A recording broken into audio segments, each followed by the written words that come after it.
అందరికీ నమస్కారం అండి. ఈరోజు పిల్లలకి బీటెక్ చదువులని, ఎంఎస్లని, మా అబ్బాయి అమెరికాలో చదువుకుంటున్నాడని పిల్లలకి పెద్ద పెద్ద చదువులు చదివిపిస్తున్నారు, లక్షలు లక్షలు ఖర్చు పెట్టుకొని.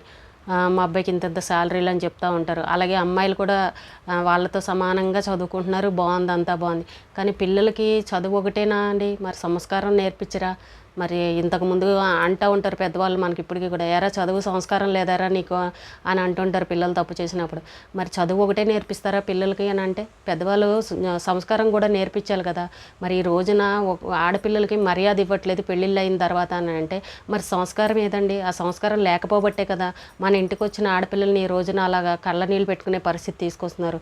ఈరోజు విదేశాల్లో ఉన్న సంబంధాలు అబ్బాయిలకి ఇండియాలో ఉన్న ఆడపిల్లలకి చదువుకున్నారు, సమానంగా చదువుకున్నారు కదా, అంతే లెవెల్లో ఉన్న సంబంధాలు చేయాలి, మాకు తగ్గట్టే ఉండాలి, మా అమ్మాయి కూడా అమెరికా సంబంధమే కావాలి అని కావాలని కోరి చేసుకుంటున్నారు. అలాగే అబ్బాయిలు కూడా నా లెవెల్కి తగ్గట్టే ఉండాలి అమ్మాయి కూడా అని చెప్పేసి ఇష్టపడి అన్నీ చూసుకొని వాళ్ళ లెవెల్కి తగ్గట్టు, వాళ్ళ స్టేటస్కి తగ్గట్టు, వాళ్ళ చదువులకు తగ్గట్టు పెళ్ళిళ్ళు చేసుకుంటున్నారు. మరి రోజున ఇండియా నుంచి తీసుకువెళ్ళిన అక్కడున్న పిల్లలకి అసలు కళ్ళనీళ్ళు పెట్టుకునే పరిస్థితి దేనికి వస్తుందండి? ఇండియాలో ఉన్న అమ్మాయి తల్లిదండ్రులు అయితే నిజంగా మనశ్శాంతి లేకుండా నిద్రలేని రాత్రులు గడుపుతున్నారు. ఎప్పుడు ఏ ఫోన్ వస్తుంది, ఎప్పుడు అమ్మాయి ఏమని చెప్తుంది, ఏమని బాధపడుతుందని. అక్కడున్న భార్యాభర్తల మధ్య ఉన్న గొడవలు కూతురు తల్లిదండ్రులకే కదండి చెప్పుకున్నది. వెళ్ళి చూద్దామనన్నా అదేం దూరాభారం, వెళ్ళి చూసే పరిస్థితి అయితే ఉండదు. మరి అక్కడ పిల్లలు ఫోన్ వస్తుంది అని అంటే ఇక్కడ తల్లిదండ్రులు అల్లాడిపోతున్నారు. ఏ క్షణానికి ఏం జరుగుతుందా, మా అమ్మాయి ఫోన్ ఏమని చెప్తుందా అని, ఈ రోజు ఏం గొడవలు జరిగాయి ఇంట్లోని భయపడుతూ బతుకుతున్నారు. ఎంతమంది ఆడపిల్లలు ఆత్మహత్యలు చేసుకున్నారని మనం ఈ మధ్యకాలంలో వినలేదండి, భర్తలు పెట్టే టార్చర్లు భరించలేక. మరి దేనికనండి ఇప్పుడు మిమ్మల్ని నమ్ముకొని ఎవరో కొత్తింటి అమ్మాయి, తెలియని అమ్మాయి, అసలు మీరంటే పరిచయం లేని అమ్మాయి మిమ్మల్ని నమ్మి పెళ్లి చేసుకుని మీ ఇంటికి వచ్చినప్పుడు మీరు ఆ అమ్మాయికి ఇచ్చే సంస్కారం ఏదండి? ఒక ఆడపిల్లకి ఇచ్చే సంస్కారం ఏది, మర్యాద ఏది? మనం చదువుకుంటే పిల్లలకి నేను ఇంత చదివానని సర్టిఫికేట్ చూపిస్తాం, కానీ సంస్కారం ఎలా చూపిస్తారండి? మీ బిహేవియర్లోనూ మీరు చేసే పనుల్లోనే మీ సంస్కారం అనేది కనబడుతుంది. ఆడపిల్లలు జనరల్గా అనేస్తూ ఉంటారు, ఏదైనా తప్పు చేసింది అని అంటే అత్తగారింట్లో అంటారు, మీ అమ్మ మీ బాబు ఇలాగే పెంచారా, నీకు మంచి మర్యాద తెలీదా, నీ సంస్కారం నేర్పించలేదా అని ఆడపిల్లలు అనేస్తారు. మరి మగపిల్లల్ని ఎందుకు అన్నారండి? వాళ్ళకి సంస్కారం అనేది ఉండాలి కదా. మిమ్మల్ని నమ్మి మీ ఇంటికి ఒక ఆడపిల్ల వచ్చినప్పుడు మీరు కూడా ఆ అమ్మాయి పట్ల మీరు మంచి బిహేవియర్తోనే ఉండాలి కదా. కళ్ళనీళ్ళు పెట్టుకునే పరిస్థితి ఎలా తీసుకొస్తారండి? మరి దాన్ని సంస్కారం అని అంటారా? మరి మీ అమ్మ నాన్న సంస్కారమే నేర్పించారా? అదే సంస్కారం నేర్పించారా? ఈ రోజున కామెంట్లు పెడుతున్నారు ఒక్కొక్కరు, మా అమ్మాయి అమెరికాలో ఉంది, ఎప్పుడు ఏ ఫోన్ వస్తుందని భయపడుతున్నాము, మాకు నిద్రలేని రాత్రులు గడుపుతున్నాము, అసలు ఆడపిల్లల బాధ అంటే అసలు ఎందుకు ఆడపిల్లలు ఉన్నారా అని బాధపడాల్సిన పరిస్థితి వచ్చింది. వాళ్ళని పెంచడమే ఒక ఎత్తు, పెళ్ళిళ్ళు చేసిన తర్వాత ఈ జీవితకాలం ఇలాంటి టార్చర్లు మేము భరించలేకపోతున్నాం, తల్లిదండ్రులుగా మాకు మనశ్శాంతి లేదని బాధపడుతున్నారు. ఈ రోజున కొంతమంది అల్లుళ్ళు ఉంటారండి, నిజంగా అత్తమామని కొడుకుల కంటే కూడా ఎక్కువ బాగా చూసుకునే అల్లుళ్ళు ఉన్నారు. కానీ కొంతమంది ఉంటారండి నిజంగా అత్తమామని ఇష్టం వచ్చినట్టు తిడుతూ ఉంటారు.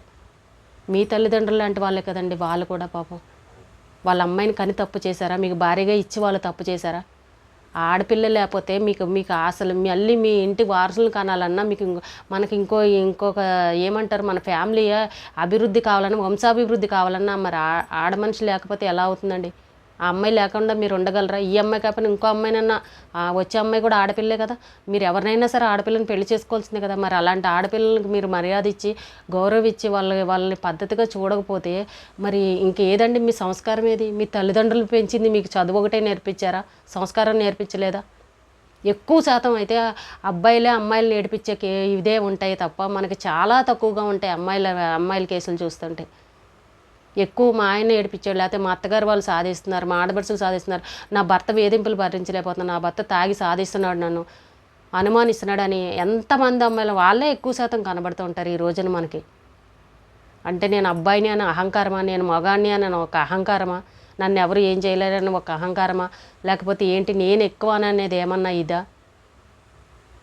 ఆ అమ్మాయి జీవితకాలం మీతోనే ఉండాలి కదా. ఒక 20 ఏళ్ళు 25 ఏళ్ళు అమ్మ నాన్నతోనే ఉంటుంది, మిగిలిన జీవితం అంతా మీతోనే గడపాలి ఆ అమ్మాయి. అంటే ఇంకా మీ అమ్మాయి మీ మనిషిలాగానే చూసుకోవాలి మీరు.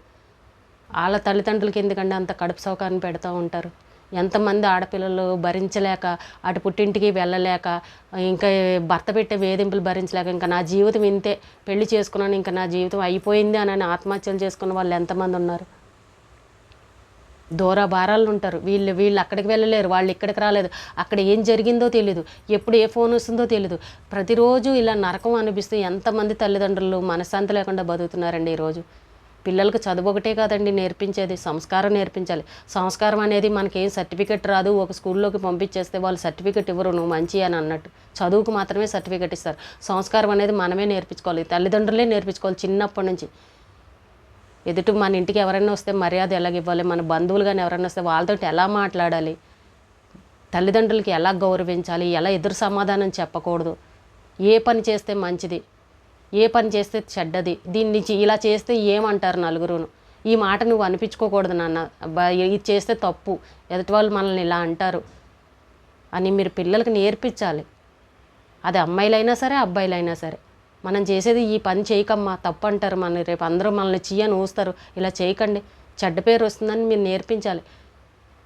అవి ఏమీ నేర్పించుకుని మేము ఇంత లక్షలుగా ఇంత చదువు చదివేశాడు మా అబ్బాయి, అంత చదివేశారు, మా అమ్మాయి ఇంత చదివిందని గర్వంగా గొప్పగా లక్షలు లక్షలు ఖర్చు పెట్టాం, యూఎస్లో చదివిస్తున్నాము, ఎక్కడ చదివిస్తున్నాము అని గొప్పలు చెప్పడం కాదు. సంస్కారం ఎంతవరకు ఉందనే చూడాలి, మంచితనం ఎంతవరకు ఉందనే చూడాలి, ఈ ఎదటి వాళ్ళకి మర్యాద ఎంతవరకు ఇస్తున్నారనేదే చూడాలి, అత్తమామలకి ఎంత గౌరవం ఇస్తున్నారనేదే చూడాలి. వాళ్ళు పెద్దవాళ్ళే, మీ తల్లిదండ్రులు అంతతోనే వాళ్ళు కూడా మీ తల్లిదండ్రులు లాంటి వాళ్ళే, వాళ్ళని కూడా సమానంగానే గౌరవించాలి, వాళ్ళకి మర్యాద అనేది ఇవ్వాలి. ఎంతమంది ఇస్తున్నారండి, ఎంతమంది ఈ రోజున బాధపడే పరిస్థితికి వచ్చింది. ఒక ఆడపిల్లని ఇచ్చామనంటే గుండెల మీద చెయ్యి వేసుకుని పడగలం, అమ్మ నా అల్లుడు చాలా మంచివాడు, అసలు మా అమ్మాయికి తిరిగి ఉండదు, చూసుకోలేము, ఇంకా చూడాల్సిన పనే లేదు, మా అల్లుడు దేవుడు అని అనే విధంగా ఉండాలి. కొంతమంది ఉన్నారండి నిజంగా మా అల్లుడు చాలా మంచివాడని నిజంగా హాయిగా ఉండేవాళ్ళు ఉన్నారు, నాకు మంచి సంబంధాలు దొరికి భగవంతుడు నాకు మంచి అల్లుడిని ఇచ్చేవాళ్ళు అనుకునే తల్లిదండ్రులు ఉన్నారు. కొంతమంది ఉన్నారండి వాళ్ళు ఎంత బాధపడుతున్నారంటే, మేము ఏం పాపం చేసామో మాకు ఇలాంటి సంబంధం దొరికింది, మాకు ఇలాంటి అల్లుడు దొరికాడు, మా అమ్మాయి నరకం అనిపిస్తుందని బాధపడే తల్లిదండ్రులు కూడా ఉన్నారు. ఆ అమ్మాయిని కంటతాడు పెట్టించి మా ఇంటి మహాలక్ష్మి అని తెచ్చుకొని ఇంట్లో పెట్టుకొని మళ్ళీ ఆ మహాలక్ష్మికి కంటతాడు తడి పెట్టించడం, మరి అది మీ ఇంటికి శుభమనే అనుకుంటున్నారా?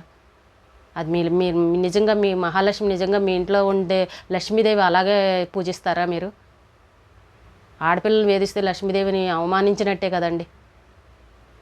ఎందుకు అలా చేసుకుంటారు? రేపు మీ పిల్లల భవిష్యత్తు ఏంటి? వాళ్ళని కూడా ఇలాగే బాధ పెడతా ఉంటారా? మీ పిల్లల్ని కూడా రేపు పెళ్ళిళ్ళు చేసిన తర్వాత అవతల వాళ్ళు కూడా మీ పిల్లల్ని ఇలాగే వేధిస్తే మీ మనసు ఎంత బాధపడుతుంది?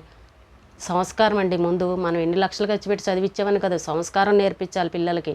ఏది మంచి ఏది చెడు స్కూల్లో చెప్పేస్తారనుకుంటే మా అబ్బాయికి అన్నీ తెలుసు, మా అమ్మాయికి అన్నీ తెలుసు. ఈ కాలం పిల్లలకైతే నిజంగాను ఇవే తెలుసు కానండి, మనం ఎంత చదువుకున్నాం అనే నేర్పిస్తున్నారు తప్ప ఇళ్లల్లోనో వాళ్ళు పట్టించుకోవట్లేదు. వీళ్ళు పెద్దవాళ్ళు చెప్తూ ఉంటారేమో కానీ పిల్లలు పట్టించుకునే పరిస్థితి లేదు. తల్లిదండ్రులు తెలియకుండా ఎన్ని పనులు చేయట్లేదండి. ఇప్పుడు ఎన్ని చూస్తున్నాం, తెల్లారి న్యూస్లో ఎన్ని వస్తున్నాయి. పబ్బులకు తిరిగేవాళ్ళు, డ్రింక్ చేసేవాళ్ళు, సిగరెట్లు కాల్చేవాళ్ళని, వాడు రమ్మన్నాడు వీడు రమ్మన్నాడని అమ్మాయిల వెనకాల తిరుగుతూ ఉండేవాళ్ళు. తల్లిదండ్రులు తెలియకుండానే చేస్తున్నారు ఈ మధ్యకాలంలో. అదే మీరు మీ ఇంట్లోనే మంచి మాటలు చెప్పి, నాన్న ఇలా చేయకు, ఎవరికంటని పడితే మనల్ని చీ అంటారు, రేపు పెళ్ళిళ్ళు అవ్వవు, మన ఇంటికి కుటుంబానికి చెడ్డ పేరు వస్తుంది, మన ఇంట్లోనే ఆడపిల్లలు ఉన్నారు, నువ్వు ఇలా చేసావంటే రేపు మనల్ని కూడా ఇలాగే అంటారు, చెల్లికి పెళ్ళవదు లేదా అక్కకి పెళ్ళవదు, నువ్వు ఇలాంటి పనులు చేయకు అని అలాంటి విషయాలు మీరు ఇంట్లో చెప్పాలి తల్లిదండ్రులు. ఎంతమంది చెప్తున్నారు? మా అబ్బాయి మా వరకు మంచివాడే, ఎవరి పిల్లలు వాళ్ళకే మంచి అని చెప్పుకుంటూనే ఉంటారు. నా కొడుకు నాకు చాలా మంచి అని అంటాం, మా అమ్మాయి మాకు చాలా మంచి అని అంటాం. కానీ బయట వాళ్ళు ఎన్ని చేస్తున్నారనేది మీరు ప్రతి ఒక్క తల్లిదండ్రులు గమనించుకోవాలి. అలా ఎంతమంది గమనించుకుంటున్నారండి? ఎవరో కామెంట్ పెట్టారు నిన్న, మా పిల్లలు యూఎస్లో ఉంటున్నారు, నాకు మా అమ్మాయిని ఇచ్చాము కానీ చాలా కష్టాలు పడుతుంది, మా అల్లుడు మంచివాడు కాదు, మాకు ఫోన్ వస్తుందంటే భయపడాల్సిన పరిస్థితి వచ్చింది మాకు ఈ రోజున అని తల్లిదండ్రులు బాధపడుతున్నారండి, కళ్ళనీళ్ళు పెట్టుకుంటున్నారండి. వాళ్ళు ఉసురు తగలదా అండి? ఒకళ్ళని బాధ పెట్టేది మనం ఆనందం పడేది, అది ఏం ఆనందం అండి? అది ఒకళ్ళని ఏడిపించి మనకి ఏం ఆనందం? అది ఉన్న దాంట్లోనే సర్దుకోవాలి. ఎందుకు గొడవలు పెట్టుకుంటారు? ముందు పెళ్లి చేసుకునేటప్పుడు అన్ని వాళ్ళ పరిస్థితులు చూసే కదా ఎవరైనా పెళ్లి చేసుకుంటారు, అన్నీ మాట్లాడుకునే కదా చేసుకుంటారు. ఈ మధ్యలో ఎందుకు గొడవలు పెట్టుకోవడం? ఉన్న దాంట్లోనే తింటారు కదా, మీకు ఏది ఉంటే అదే పెడతారు, మీకు ఏది ఉంటే అదే చేస్తారు కదా. ఎందుకు అన్నీ చూసే చేసుకుని కూడా ఎందుకండి ఇలా ఆడపిల్లల్ని ఇలా బాధలు పెట్టడాలు? ఒకళ్ళని బాధ పెట్టేది ఎప్పుడు కూడా మళ్ళీ అది మన కర్మ ఫలితం అవుతుందండి. నిజంగాను మనం ఒకళ్ళని బాధ పెట్టామనుకోండి, భగవంతుడు కూడా మనకు అలాంటి బాధ తిరిగిస్తాడు. ఎప్పుడు ఎవరిని బాధ పెట్టే విషయాలు చేయకూడదు, బాధ పెట్టే పనులు చేయకూడదు. అదటి వాళ్ళ ఉసురు మనకు తగులుతుంది అంటూ ఉంటాం కదా. మనం నా ఉసురు తగులుతాడు, నాశనం అయిపోతాడని తిడుతూ ఉంటారు చాలామంది. అది ఆ క్షణాన్ని జరగకపోవచ్చు, కానీ కొద్ది కాలం తర్వాత అయినా సరే మనకు ఇంకొక రూపంలో మనం కూడా బాధపడే పరిస్థితి అవుతుంది. దాన్ని ఎవ్వరు కూడా అర్థం చేసుకోరు. అది అత్తగారులైనా ఆడపడుచులైనా ఎవరైనా సరే ఎదటి వాళ్ళని బాధ పెట్టాలని చూడకండి. మళ్ళీ తిరిగి భగవంతుడు మనం ఏదిస్తే అదే తిరిగి వస్తుంది. వెంటనే రాకపోవచ్చు, తిరిగి మళ్ళీ మనకు వస్తుంది. ఎప్పుడు ఒకరిని ఏడిపించకూడదు, కళ్ళనీళ్ళు పెట్టకూడదు. వాళ్ళ తప్పు ఒకవేళ వాళ్ళ తప్పు ఉందని అంటే, అమ్మ మీ అమ్మాయి ఇలా చేసింది, మీ తప్పు ఇలా చేసిందని అని వాళ్ళకి సర్ది చెప్పే విధంగా చూడండి. లేదంటే మీ అమ్మాయి చేస్తే మీరు ఎలా క్షమిస్తారో అలాగే ఆ అమ్మాయిని కూడా క్షమించండి. ఒకవేళ మీ ఇంట్లో మీ కోడలు తప్పు చేసింది అని అంటే దాన్ని వీధిలో పెట్టుకుని నలుగురికి అల్లరి పెట్టుకునే విధంగా చేయకూడదు. మీ అమ్మాయి ఒకవేళ ఇదే తప్పు మీ అమ్మాయి చేస్తే మీరు ఎలా యాక్సెప్ట్ చేస్తారో అలాగే ఆ అమ్మాయి తప్పును కూడా మీరు స్వీకరించాలి. అంతేగాని జీవితకాలం ఆ అమ్మాయిని సాధించేయడం అందరూ తెలియకే చేస్తారు. ఆ వయసులో ఎవరికీ తెలియదు. ఇప్పుడు కాలం పిల్లలకైతే అసలుకే తెలియదు. వాళ్ళ దృష్టి చదువుల మీద ఉంటుంది. తెలియక చేసి ఉండొచ్చు, తప్పు లేదా ఎవరో ప్రతి ఒక్కరు తప్పు చేయకుండా పెద్దవాళ్ళు ఎవరో తప్పు చేసే పిల్లలు చాలామంది ఉన్నారు. కానీ మనం స్వీకరించే విధానాన్ని బట్టి, మనం చూసే చూపుని బట్టి ఉంటుంది. అనుమానించేసి వాళ్ళని ఇష్టం వచ్చినట్టు మాట్లాడేసి ఇంకా ఆ తప్పుని జీవితకాలం అమ్మాయిని సాధించేసి చచ్చిపోయే పరిస్థితి దాకా తీసుకొచ్చేస్తున్నారు. తప్పు చేయని వాళ్ళు ఎవరండి? గుండెల మీద చేసుకుని చెప్పండి. ఈ రోజున ఎవరు తప్పు చేయకుండా పెద్దవాళ్ళు అయిపోయారు. సంసారాలు ఎవరు తప్పు చేయకుండా చేస్తున్నారు ఈ రోజుల్లో? ప్రతి ఒక్కరిలో తప్పు ఉంటుంది, కానీ మనం చూసే విధానాన్ని మనం క్షమించే మనస్తత్వాన్ని బట్టి ఉంటుంది. కాబట్టి మీ ఇంటికి వచ్చే ఆడపిల్లని క్షమించండి ఒకవేళ తప్పు చేస్తే, కానీ బాధ పెట్టకండి. తిరిగి భగవంతుడు మళ్ళీ మనకి ఆ బాధనే ఇస్తాడు తిరిగి. మనం అనుకోపోయినా కూడా మనకు తెలియకుండానే మనకి అలాంటివన్నీ జరుగుతూ ఉంటాయి. ఒక్కసారి కలిసిపోయిన బంధాన్ని మీరు ఎంత విడగొట్టాలనుకున్నా అది అంత తొందరగా విడిపోయే బంధం కాదు. మనం క్షమించే మనస్తత్వం ఉంటే అసలు ఇంట్లో ఎటువంటి గొడవలు ఉండవు. మంచి మనసుతో ఆలోచించండి. మనం చదువుకున్నప్పుడు చదువుకున్న విధంగానే ఆలోచించాలి. ఆ సంస్కారాన్ని కూడా మనం ఎదటి వాళ్ళు చూపించుకోవాలి. మీరు క్షమించారనుకోండి, అవతల వాళ్ళు కూడా అనుకుంటారు నా భర్త దేవుడు నన్ను క్షమించాడు, నేను తప్పు చేసినా కూడా క్షమించాడు అని అనేసి అవతల వాళ్ళు కూడా మీలో మంచితనం అనేది పెరుగుతుంది. అది తెలుసుకోవాలి. వీధిలో పెట్టుకుని అల్లర్లు పెట్టుకొని గొడవలు చేసుకొని మన సంసారాన్ని మనమే బయట పెట్టేసుకొని అవన్నీ వేస్ట్ పనులు, అనవసరమైనవి. ఇది మన కుటుంబానికి చెడ్డ పేరు తప్ప, పరుగు పోయే విషయాలు తప్ప రెండోది ఉండదండి. ఎవరిని కంటతడి పెట్టకండి. ఒకవేళ తప్పులు చేసినా క్షమించే మనస్తత్వంతో ఆలోచించండి. ఈ రోజుకి ఇదేనండి వీడియో. రేపు మళ్ళీ ఒక మంచి వీడియోతో మళ్ళీ మేము ముందుకు వస్తాం.